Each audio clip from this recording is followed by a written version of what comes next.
Bien, el ejercicio 21 nos dice dado un polinomio f de x perteneciente al anillo f de x y siendo a un elemento de f del cuerpo f de x. eh, para esos dos tienen el mismo cuerpo de descomposición. Entonces,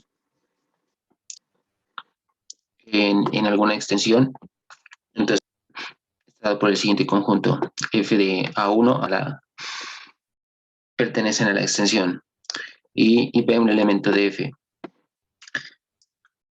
Es el cuerpo, podemos caracterizar f de a1, a2 y a n, es el cuerpo que contiene a f, ese es el cuerpo que contiene a f, y que contiene a los ceros del polinomio, que hacen que se descomponga en factores lineales, contiene a sus elementos. Ok, entonces, es el cuerpo de descomposición de f. Y si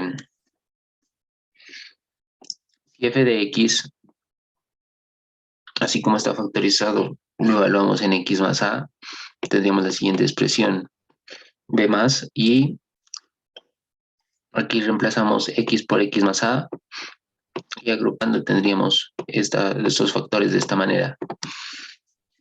Es decir, que f de x más a se puede descomponer en los factores lineales, donde el cuerpo de descomposición donde ocurre esto es precisamente f de a1 menos a, a2 menos a, hasta an menos a, donde estos elementos son los ceros del polinomio f de x más a. Esos serían los ceros. Entonces tenemos dos cuerpos de descomposición, uno para f de x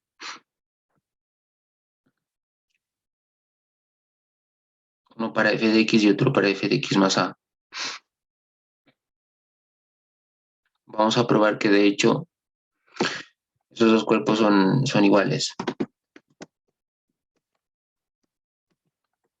Para ello, analicemos primero que todo un elemento que pertenece a f. Ese elemento como pertenece a f y cada uno de los cuerpos de descomposición contienen a f, por lo tanto, ese elemento va a estar allí. Solo nos restaría comprobar que los elementos, es decir, los ceros, están en el otro conjunto y viceversa. Con eso ya podríamos caracterizar un poco, siendo este cuerpo f de a1, a2 hasta n, lo podemos pensar como una combinación lineal de esos ceros con los elementos de f.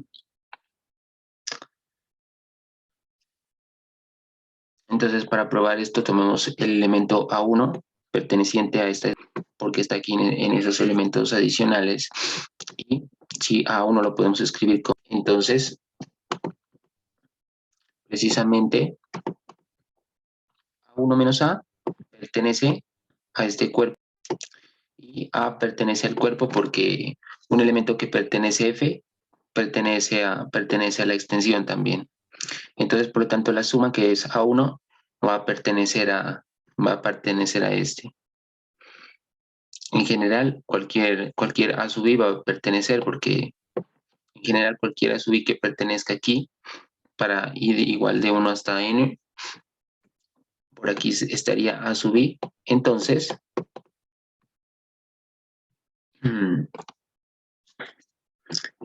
ese a sub i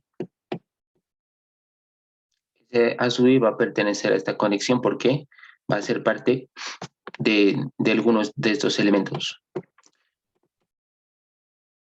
Lo podríamos hacer de esta manera similarmente como el otro, teniendo, entonces el a sub i lo podríamos reescribir como A sub I más A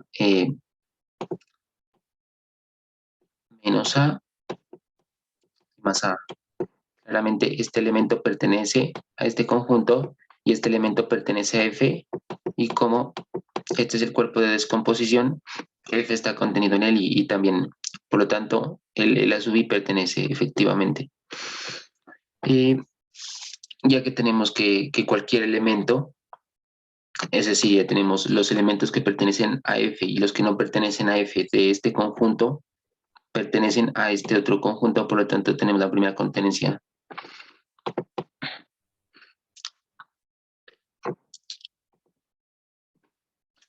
Y para tener la segunda contenencia tomemos ahora un elemento de aquí, o sea, es decir, un cero del polinomio, porque como dijimos, si ya pertenece a F, entonces ya tenemos la primera parte. Solo falta probar para estos elementos. Claramente el A sub 1 menos A pertenece a F de esto, y como el A sub 1 pertenece a ese cuerpo de extensión, porque precisamente está aquí el elemento hasta AN, y este A pertenece a F. Y como F está contenido en el cuerpo de extensión, entonces esa resta está contenida en este F. Generalmente para cualquier A sub I menos A pertenece también a ese cuerpo de extensión, para igual de 1 hasta N. De esta forma se tiene la segunda contenencia. Y con la segunda contenencia ya se prueba que los dos son iguales, efectivamente.